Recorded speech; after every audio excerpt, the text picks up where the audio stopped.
special moment for me. Very special because of where we're at. This started for me in 2008. Matter of fact, I'll walk you through what happened in 2008. If you do recall, I know the residents will never forget what happened with Dolly, Hurricane Dolly. It devastated this area. We had residents of this community living on the embankments here on the levees just because they were afraid of looters. At that time, Commissioner Garza, very involved in the San Carlos area, came, and I see we have Jaime Salazar, his son-in-law, here with us. Thank you for joining us. And he really made it a mission and a purpose to really take care of the needs of the community. In the middle of that, there are campaigns and politics, but beyond that, he never forgot about the need. And that's one of the things that we met not far from here and talked about that in our transition. In that, I promised to carry out what the need was, and what his mission was to improve drainage infrastructure. And that, of course, we see just east of us. After that came roads, better roads for our community. After that came the quality of life projects like the park that we have just east of here, 80 acres. And then it went to families in the communities where it was going to be about our kids. And this building, what a beautiful facility that he built in 2001, it served its purpose, and we've been busting at the seams with the services that we wanted to provide here. So we embarked on building a new facility just east of us. We have 6,000 square feet now on an 80-acre park, and the true needs of the community on quality of life we've accomplished. Well, since then, you know, we get to this point. We're getting ready to vacate this facility, and we didn't know what we were going to do. And Alicia, sitting here, comes to me, and we met with the university and Dr. Renaud, and they had a hope. And we knew that that hope came to something that was just, for us, was a dream. So their hope, our dream of providing a primary health care facility here in our community would be paramount. And it's been a few years, and Eddie and all the team coming together and trying to realize this opportunity to truly take care of the true need of this community. And the final thing that I see as a dire need was this opportunity for this. And in theory, back then, 3 years ago, you know, to get to this point, and it's just a true blessing. Again, I know that the acknowledgments, and I appreciate the acknowledgments, but there's no way I could have done it without my team. Alicia at the forefront here, our community volunteers that are in the audience right now, you know, their hearts in it kept me here every single day to figure out how we can make an indelible impact on this community. And if it wasn't for them, you know, that kept the fire burning for us to get to this point. I want to acknowledge my staff, our community partners, our residents, our volunteers. You know, San Carlos is very unique in nature to all of Hidalgo County. And Commissioner, you're in the most fortunate places here, because what we have is a community driven by their hearts to help each other. And it was a true fit for me when we came together. It's a very special place and near and dear to my heart. I want to give commendation to the university, all its leaders, you know, for their vision, for their relentless efforts to make sure that they brought something to not just Hidalgo County, but to this district on this funding for primary health care. It's a blessing. I do want to acknowledge my wife. I should have started with that as well. Dr. Renaud, you beat me to it, but my wife's in the audience as well, and it's very special to us and our family. Again, we're here. I'm so pleased to see Commissioner Ellie Torres here. What we did 8 years ago is we set aside politics and we looked at need. You know, what drove us together, really, politics divides a country, it divides a state, it divides our community. But if our hearts are on the right place and the mission will always be the same, is focusing on the needs of our community, then great things like this happen. And I wish you the best of luck. This is the beginning of a great future. And this is I guess, let it be this week that the official passing of the torch. And it couldn't have been more fitting. I'm glad it's not at a road or a drainage facility, but it's a facility like this. You know, I started in the military. I was a flight medic. And so this runs full circle back to what really is near and dear to my heart is, you know, a first responder, you know, where there's the greatest need, we run towards it. And it's been an honor to serve you. 8 years I've been blessed.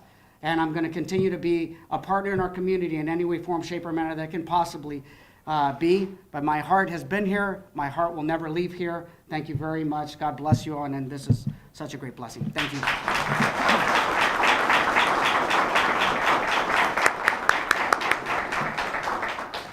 Thank you, Commissioner. In just a few minutes, I'll formally introduce our Vice President for Government and Community Relations, Ms. Veronica Gonzales. But at this point, I want to say that I and all of us have learned a great deal from her about the importance of building sincere relationships and working effectively in the Valley. And that's been a very, very important lesson in all of our communities, and particularly even more important in San Carlos. It was Ms. Alicia Rodriguez, who's the director of the Community Resource Center of this center here, who I know my colleagues, Dr. Nelson, Dr. Saladin, and our friend Mr. Olivares were one of her greatest fans. The commissioners mentioned her. She welcomed us with open arms, and as with the commissioner, she made it clear that whatever benefits the community, we'll make it work, including, you need my office, take my office. And in fact, we did. You'll see it's created part of our primary health care clinic. Building relationships with the community means listening to the community genuinely and sincerely, and working with them, not deciding unilaterally what's needed. So, and to HRSA's credit, the Health Resources Services Administration, who's funding this project along with UTRGV School of Medicine, that's one of their priorities. And they insist that we develop a community advisory board, and we have. The Community Advisory Board meets at least quarterly, and we use them, and we've already greatly benefited from their guidance. They're our eyes and ears in the community. They tell us what we could do more of, what maybe we aren't doing right. And that Community Advisory Board has a chairwoman, Ms. Lydia Maldonado, who many of you know, a very, very successful, long-standing businesswoman in this community, her and her family, who already has having us toe the line. She runs our Community Advisory Board meetings, and I can assure you is not at all timid about saying what the community needs. So we're absolutely very, very fortunate to have her as part of our team. I know she regrets not being able to be here today due to a medical procedure, but we are very, very fortunate that Judge Omar Maldonado, Ms. Maldonado is his aunt, is here to represent her today. Judge Maldonado, you say a few words, please.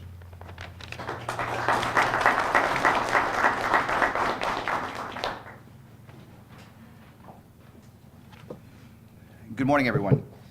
And thank each and every one of you for coming out on this very brisk and cold morning for the official grand opening of this amazing facility here in the San Carlos community. For those of you that do not know me, my name is Omar Maldonado. I am your judge for Hidalgo County Court at Law number 8. However, my presence here this morning is not in the capacity as your judge or as an elected official. My presence here this morning is to serve as a voice for my aunt, Lydia Maldonado. Unfortunately, Ms. Maldonado, my aunt, is undergoing a medical procedure this morning in Houston and cannot be here. Last week, she asked me if I could speak on her behalf here today. And on Monday, she and I had the opportunity to catch up about her thoughts and what she wanted to say. And she made it very clear from the start that her heart has been and will always be here in the San Carlos community. The following are her words and thoughts regarding the history of this community that she loves so very dearly. Ms. Chapa, you mentioned earlier, these are a couple of my thoughts. You mentioned earlier about the fact that this at one point was a community of bare land. And she, my aunt, wanted to express to me some of the history. And so these are her words. As far back as I can remember, there were just a few families that lived here in San Carlos. Back then, the streets were not paved, and only a few of us had any means of transportation. We had no running water back in the day. There was, however, a water reservoir on the corner of North 83rd Street and Humphrey Avenue. But the community was prohibited from getting water there at this reservoir. Instead, there was an individual by the name of Gregorio Olivares who delivered water to the few residents of the community of San Carlos. At the time, you could buy water from Mr. Olivares for 15, 25, or even 50 cents, depending on how big the container was. Up until we finally had water instilled in our homes, Mr. Olivares would make his daily trips to our home in a cart pulled by a mule. In the late 1940s, a big two-story building, and I mean big by our standards at the time, was built at the southwest corner of 84th Street and 107. The store was built by a gentleman by the name of Flavio Escobar, and Mr. Escobar lived upstairs, and the general store was downstairs. As a child, I remember my parents and I would walk to the store to buy groceries. We would then walk back home, and Mr. Escobar and his family would later deliver the groceries. According to my aunt, this store was demolished soon thereafter. Her understanding was that the store was built on the right-of-way of Highway 107, which was built in the early 1950s. And this is my own commentary here. And here I was thinking that HEB was really creative with coming up with the idea of home delivery. The idea was created by Mr. Escobar right here in the community of San Carlos, Texas. And home groceries delivery might have caught on sooner had 107 been relocated. Some additional historical commentary from my aunt about the community of San Carlos that some of us might not be aware of. In speaking with my aunt, she made me aware that San Carlos in the 1900s, until approximately 1945, had one of only a handful of train station depot stops located on the corner of 84th and 85th Street on Humphrey. Because of the proximity of the train station, the warehouse located right behind us was at the time built and was used as a warehouse that in the 1950s housed right-of-way foods, which interestingly enough had a contract with the federal government to freeze-dry both shrimp and meat. The supplies would then be packaged and loaded up at a nearby train station and begin its journey up north. According to my aunt, in 1976 or 1977, the warehouse closed its doors and relocated to McAllen, Texas, after the workers went on strike demanding better pay. Currently, this warehouse is the property of the County of Hidalgo and is currently used by the Elections Department. Clearly, San Carlos has always been at the cusp of great accomplishments, and this health educational center is no different. On behalf of my Aunt Lydia, she would like to personally thank Commissioner Joseph Palacios and County Judge Ramon Garcia for the appointment, and would like to thank Dr. Sean Saldin, Dr. Linda Nelson, Dr. John Renau, Mr. Eddie Olivares, and finally Ms. Alicia Rodriguez for their tireless work in making this vision a reality for this small but proud community with very deep roots. Thank you. Let me give you just a brief little encapsulation of what an area health education center is all about. Also known as an AHECs, have been around since the 70s, 1970s. There's at least one AHEC in every state in the United States. There are others in the state of Texas. We're the newest kids on the block. AHEC is supported by the U.S. Department of Health Resources and Services Administration, and this is the federal government required a one-to-one match. So the UTRGV School of Medicine is matching the Health Resources and Services Administration contribution. And of course, this project, as I mentioned, is in collaboration with Hidalgo County Precinct 4, Commissioner Joseph Palacios. Hidalgo County has provided space for the AHEC at no charge to UTRGV. If we had to buy land or build a building or even lease it, that would take money away from the services we're able to provide the community. Instead, the county has provided for that as in-kind and created this beautiful and modern primary care clinic at county expense, which we hope you will take the time to see this morning. It's always been a beautiful facility and has a rich history of services, including one behind us, the WIC program, but there's all kinds of other things that go on in this great facility. So that's not new, but the creation of this healthcare clinic as an additional service is new, and thanks to Precinct 4. UTRGV, School of Medicine, and HRSA are continued to invest by providing the staffing, equipment, and supplies for this project, which is a 5-year project. We have a 5-year grant. As we mentioned earlier, we're in the second year, which is technically a planning year. It goes, the project goes through, the funding from the federal government goes through 2022. The history of AHECs have been that they are renewed if all goes well, and we are very confident that certainly we will do well here, and we'll have to see what the financial climate is at that time, but we have our fingers crossed. The priorities of the AHECs are, according to the federal government, 1, to increase diversity and distribution of health professionals. We want to get more healthcare providers in what has been rural, underserved areas, to enhance healthcare quality, and to improve healthcare delivery to rural and underserved areas and populations. So the Area Health Education Center, the AHEC at San Carlos, will include several services and activities. Certainly primary care. Eventually, this is going to be a full-time, 40-hour per week, 5 days a week primary care clinic, the same type of medical service you can get anywhere else in the valley in a primary care clinic. We're starting out, this is essentially, it's the first year, 1 to 2 days per week. By next year, we'll increase it to 2 to 3 days, and certainly by years 4 and 5, this will be a full-time clinic, 40 hours per week. In addition to primary health care services, we'll have a program called AHEC Scholars, the motivation being to bring in students from a variety of disciplines. We'll have our medical students here, we'll have physician assistant students, nursing students, social work students, working together as a team, because that's what modern healthcare is about, collaborative teams. So work here with the community, not only learning about medical care, but helping to provide health education and promotion activities. We will also have a pipeline program where we bring in high school students who are interested in working in healthcare, again, to get them excited and comfortable and knowledgeable about working in what has been rural and underserved areas. It will also provide continuing education opportunities. So our professionals, our community health workers, and interested community members don't have to travel elsewhere. And in fact, our first continuing education event is coming up in December 5th, right here in this building. Actually, I think we're going to have it at the Endowment Center down the road, right? 5:30 to 7:30. We wanted to make it accessible to all the community at no cost. We're providing a program. Actually, Mr. Olivares, our county health director, will headline it for us. The topic is healthcare challenges and opportunities along the border. We'll have 3 additional expert health providers talking about what are the real concerns of this area. We hope you can join us. Again, no cost. That's what AHEC is about in a nutshell. And of course, this primary care clinic is one of the highlights of the services. And as I mentioned, this project would not be possible without the commitment of our School of Medicine, our Dean, Dr. John Kraus.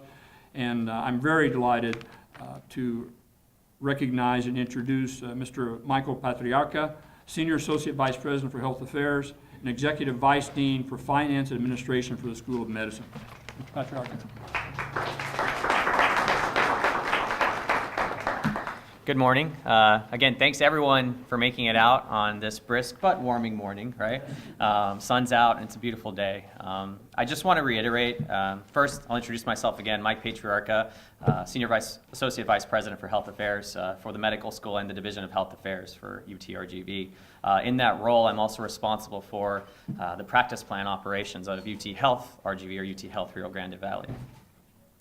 I'd like to reiterate all the comments that have been made to this point, although that limits me on any new comments I can make. Just kidding, but just agree with everything that's been said so far. I think this clinic and this site is a culmination of a lot of hard work and really represents 3 of many pillars that are important to the medical school and more, I think. The first of those is community, that's already been mentioned. We wouldn't be here without the partnerships that have already been spoken to and the hard work that's gone into it by all of those persons that have been mentioned. The second one is, what is our bread and butter? We are a school, we're here for education. So this site will be a site for our interprofessional education or IPE, where medical students will be working alongside students of schools of nursing and health professions. And number 3, probably the most important for the Valley, is increasing access to clinical care and clinical services. This is, again, one of the primary reasons the medical school is here. My background, I've been here for about 14 months with the medical school, and previous to that, I had spent time at established medical centers across Texas. And one of the main reasons I wanted to be a part of this is because I want to be a part of the transformation. I wanted to be a part of what a medical school impact can have on an area that hasn't had it up to this point, So I think this is really, everyone here is a part of that, and that's pretty awesome. So I just think that's great. And so I tip my hat off to all of those that have been a part of it. I specifically want to mention a few of our staff on our side, Dr. John Renaud, Dr. Linda Nelson, our clinical lead. We would not be here without the clinical operations she has put in place and the wonderful guidance she's offered to the staff that's been here and the staff of the clinic themselves. Again, this is part of the transformation. We will have an electronic medical record in place here, so every patient coming in will have access to their record. That's pretty awesome, right? So again, round of applause for Linda and all.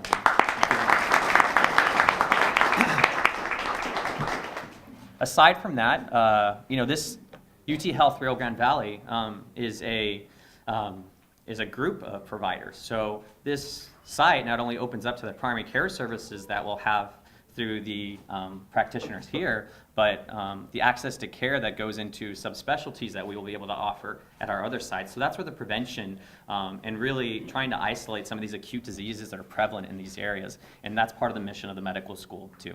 So I just wanted everyone to know, what the impact is to the community and how big a transformation that is. The other thing I think it's important to note is that this is one of 3 sites across the valley. We have one in Starr County, and we have one in Brownsville. And I wasn't on my phone texting it if anyone saw me. I was actually mapping out the Google Maps to see how far those were. And that's 95 miles, we'll call it 100, right? So I think that's really impressive. One of the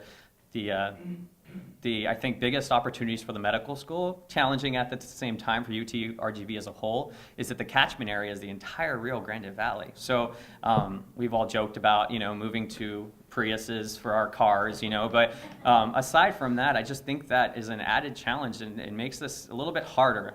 But even then, I think those leaders in this room were able to accomplish it. So I think that's important to note. So again, the medical school, UT Health RGV, is really excited about this and the continued partnership with the community and outreach and availability to care and the increasing educational opportunities for our students and growing number of students and growing number of providers that we will keep here in the Valley. So again, thanks for everyone for attending, and I appreciate the time.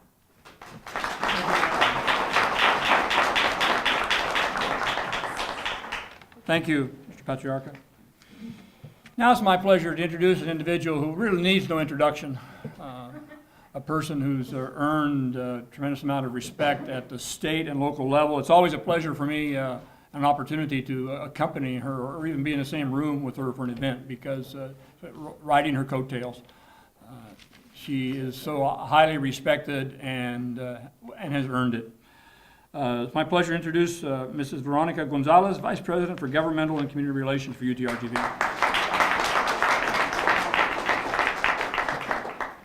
Well, good morning.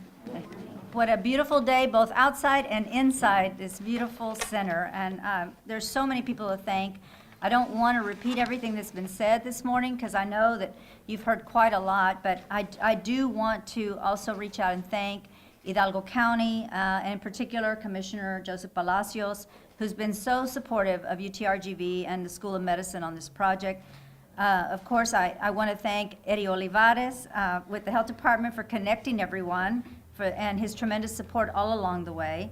And Alicia Rodriguez, who is the director here at the Resource Center. Thank you, Alicia, for everything you do day in and day out for the residents here of San Carlos. You have had a tremendous impact on their lives, and you have opened up new doors for us at UT-RGV and have welcomed us with open arms to also help you in helping the community. And of course, a huge thank you to Dr. John Renaud, Dr. Linda Nelson, Dr. Sean Saladin, and everyone, Michael Patriarca, who, by the way, didn't tell you, but he's a homeboy because he's from Brownsville. So he came back to the Valley. You know how they always say once they leave the Valley, they don't come back? That's not true. Michael came back, and now he learned a lot of good things along the way, so he's brought them all back to UT-RGV. But thank you to the School of Medicine for making this a reality.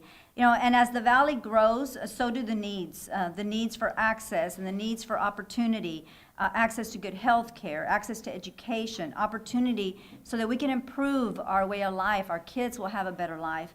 This resource center and now this AHEC is providing that access to residents who oftentimes find it very difficult to get to a doctor's office for primary care. And at UT-RGV, we have set as one of our core priorities, as one of our main priorities, community engagement.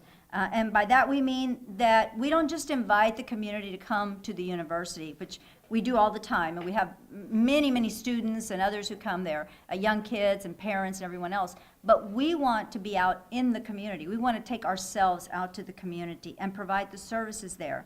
We're going to bring the experts to you. That's one of the great things about being a university. We have experts in so many areas, and we want them to come to the communities all throughout the Valley. Be patient with us because it's a big valley, and it's a lot of area to cover. And we're trying to do it, as Michael mentioned, all across the Valley. But we will bring the experts to you. That's what we're doing with AHEC. And then aside from AHEC, we're also providing other services. Our division of Government and Community Relations, we're providing services at this location and also at the new center And there are things like college nights. So many times people don't know how do I get my student into college?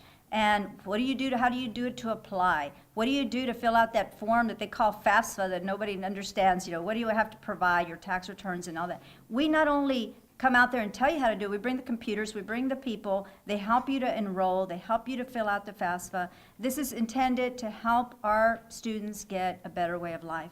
We've had literacy project to build a bookshelf and stock it with books for the children at the new center. We hosted a Chagas presentation. If you don't know what that is, you should know. It's a bug. It's an insect that can bite you and cause all kinds of problems, from fever to ultimately even heart disease, and can lead to intestinal problems. So we came out because it is people that live in rural areas are very susceptible to that. We wanted people to know that. We've got a lot more planned for the residents of San Carlos, and who have told us what they needed. Not what we thought they needed, but what they told us they needed. And we want you to know that UTRGV is your partner. We truly believe that if we work together, we are going to build a stronger, a smarter, and a healthier community for all the Rio Grande Valley. So thank you, and we look forward to our continued partnership. And thank you for being here today.